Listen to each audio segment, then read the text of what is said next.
အားလုံးပဲမင်္ဂလာပါခင်ဗျာ Jaspero ဇာတ်ကားတွေကိုတော့တော်တော်များများကြည့်ဦးကြမှာပါအမိုက်သားရိုက်ချက်တွေနဲ့သူခေတ်ကာလရဲ့မူဗီလောကတစ်ခုလုံးကိုမြေလံပစ်ခဲ့တဲ့ဇာတ်ကားတွေဆိုရင်လည်းမမှားပါဘူးအကျဉ်းသားပင်လယ်ဓမြရွတ်သမောကြီးတွေအချင်းချင်းဘောင်ချဆုပ်ကြတဲ့ Party of the Caribbean ဇာတ်ကားတွေကကျွန်တော်တို့ငယ်ဘဝတွေခုချိန်ထိလွှမ်းမိုးထားစေပြန်ကြည့်တိုင်းမယိုးတဲ့ဇာတ်ကားတွေပါအဲ့ထဲကမှကျွန်တော်အကြိုက်ဆုံးဇာတ်ကောင်ကတော့ Jes ပါပဲ Jaspero နေရာကိုတရုပ်ဆောင်ဖို့ Johnny Depp ကိုမူဗီဘုတ်အဖွဲ့ကရွေးချယ်ခဲ့ပြီးစင်းပေါ်ရောက်လာချိန်မှာတော့ Johnny Depp ရဲ့ Jaspero ကာရက်တာပေါ်မှာဝတ်စားစီရင်ပုံကိုကြည့်ပြီးစိတ်ပျက်ခဲ့ကြပါတယ်အဲ့ဒီဝတ်စားစီရင်ပုံလမ်းလျှောက်ပုံစကားပြောပုံတွေကပဲ Jaspero ရဲ့လို့ဖြစ်လာပြီး Party of the Caribbean ဇာတ်ကားရဲ့ထွေးမှတ်တစ်ခုဖြစ်လာခဲ့တာပါကျွန်တော်ခုပြောပြချင်တာကတော့ Jaspero Planet တင်မောကိုဘယ်ကရခဲ့လဲဘလို့ရခဲ့လဲဆိုတာပါအဲ့ဒီအကြောင်းကိုလူတီအရန်နဲ့လို့ဒီဗီဒီယိုလေးကိုလည်းလုပ်လိုက်တာပါအခုပြောပြမှာက fan theory မဟုတ်ပါဘူးဇာတ်လမ်းထဲမှာတစုံတစားလောက်ပဲထည့်ပြခဲ့ပြီးအခုချိန်ထိသေချာမပြသခဲ့ရသေးတဲ့တကယ်မူရင်းဇာတ်လမ်းပါပင်လယ်ဓမြတိုင်းကအသေးအံလူချင်းကြတဲ့တင်မောတွေရှိခဲ့ပါတယ်ဟုတ်ပါတယ် Planet ပါ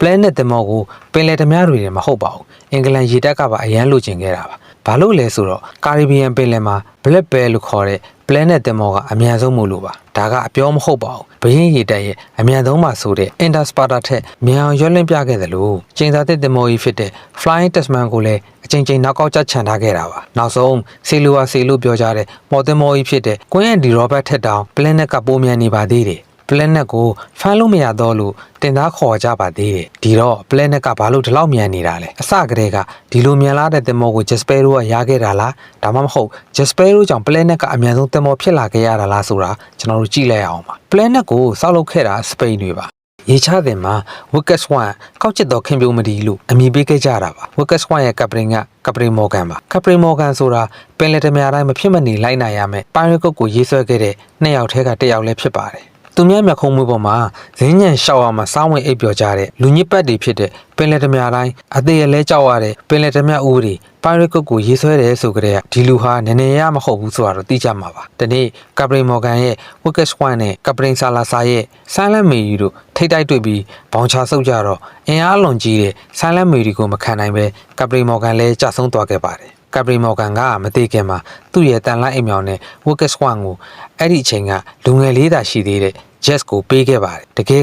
ကပရီမော်ဂန်ပေးခဲ့တာအဲ့နှစ်ခုထပ်ပိုးပါတယ်ပင်လယ်ဓမြအားလုံးရဲ့ကံကြမ္မာကို Jes ပေါ်ကိုပုံအောခဲ့တာပါဆာလာဆာကလည်းပင်လယ်ဓမြအားလုံးကိုအမျိုးပြုတ်ဖို့ကြံရွယ်ထားတဲ့သူပါ Jes ကလည်းကပရီမော်ဂန်ရဲ့ယုံကြည်မှုကိုစိတ်မပြတ်စေခဲ့ရပါဘူး Jes လည်းတန်လိုက်အိမ်မြောင်ကိုကြည့်ပြီးဆာလာဆာလက်ကတွေလွတ်ဖို့ကြံပါတော့တယ်သိကြတဲ့အတိုင်းတန်လန့်အိမ်မြောင်ကကိုင်ဆောင်သူဖြစ်ချင်တာကိုညွန်ပြနေတာမို့လို့လွတ်လန်းကိုရှာပါတော့တယ်တန်လန့်အိမ်မြောင်ရဲ့လက်တံက David Triangle ကိုညွန်ပြနေတာကို Jes မြင်တော့ Wicked Swan ကို David Triangle စီကိုဥတီလိုက်ပြီးဆာလာဆာကိုလည်းစာကလေးတစ်ကောင်လိုမထီမဲ့မြင်ပြောင်ပြပြီးသူ့ရဲ့စိတ်ကိုစွာကာမြားခေါ်လာခဲ့ပါတော့တယ်အန်ဒီရဲ့မိတောင်ကြားကိုချက်ရဲ့ဖြတ်ထိုးညံနဲ့ကျော်လွှားလွတ်မြောက်ခဲ့ပါတယ်အဲ့ဒီအချိန်ကစပြီးစာကလေးချက်ရဲ့လို့အတိမြတ်ပြုခံရပြီး West Kawan ရဲ့ကပရင် Jaspero ရဲ့လို့ဖြစ်လာခဲ့တာပါ Jaspero က West Kawan နဲ့အတူအိန္ဒိယကုမ္ပဏီတစ်ခုရဲ့ကုန်တင်မောလုပ်နေပါတယ်တနေ့မှာတော့ Jaspero ရဲ့တင်မောဘောကိုအရှိအိန္ဒိယကိုပို့ပေးဖို့ကျွန်တွေကိုထည့်ပေးလိုက်ပါတယ် Jes ကလည်းကျွန်တွေကိုကောင်းကောင်းတည်မလာခဲ့ပဲလမ်းမှာအကုန်လွတ်ပေးခဲ့ပါတယ်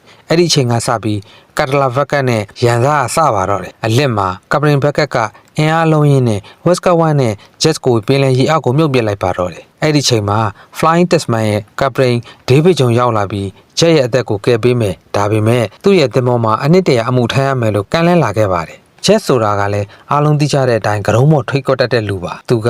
မြန်ဆုံးတင်မောရဲ့ကပရင်73နှစ်ဖြစ်ခွင့်ပေးရင် Flying Dutchman မှာထာဝရအလုပ်လုပ်မယ်လို့ပြန်တောင်းဆိုလိုက်ပါတယ်ဒီတောင်းဆိုမှုကိုဒေးဗစ်ဂျုံကလည်းသဘောတူခဲ့ပြီး Jet နဲ့အတူ West Kawan ကိုရေပေါ်ပြန်တင်ပေးလိုက်ပါတယ်ရေပေါ်ပြန်ပေါ်လာချိန်မှာတော့ West Kawan ဟာအကုန်လုံးအနှဲ့အောင်ပြောင်းသွားပြီးအပြည့်အစည်းမရှိခန့်ညားတဲ့ရွက်သမောကြီးဖြစ်သွားပါတော့တယ်အဲ့ဒီချိန်ကစပြီး Caribbean ပင်လယ်မှာ Black Bear Planet ဆိုပြီးလူတိုင်းလိုချင်ကြတဲ့သမောတစ်စီးအဖြစ်သို့ရောက်ရှိလာခဲ့ပါတယ်ဂရိအတိုင်း73နှစ်ပြည့်ခဲ့ပေမဲ့မလိန်တစ်ပတ်နဲ့ Jet ကထွက်ပြေးနေတာကိုဒေးဗစ်ဂျုံလည်းဖမ်းမမိပဲတိုင်ပတ်နေခဲ့တာပါတောင်းဆိုမှုထဲမှာအမြန်ဆုံးပါလို့ပါတဲ့အတွက်သူတင်မော Flying Dutchman ထက်မြန်အောင်လုပ်ပေးလိုက်ရလို့လိုက်မမီပဲဖြစ်နေခဲ့တာပါအခုပြောပြပေးခဲ့တာကတော့ Jaspero Planet ကိုဘယ်လိုရခဲ့လဲဆိုတာကိုပြောပြပေးခဲ့တာပဲဖြစ်ပါတယ်အားလုံးအဆုံးထိကြည့်ပေးလို့ကျေးဇူးတင်ပါတယ်ခင်ဗျာ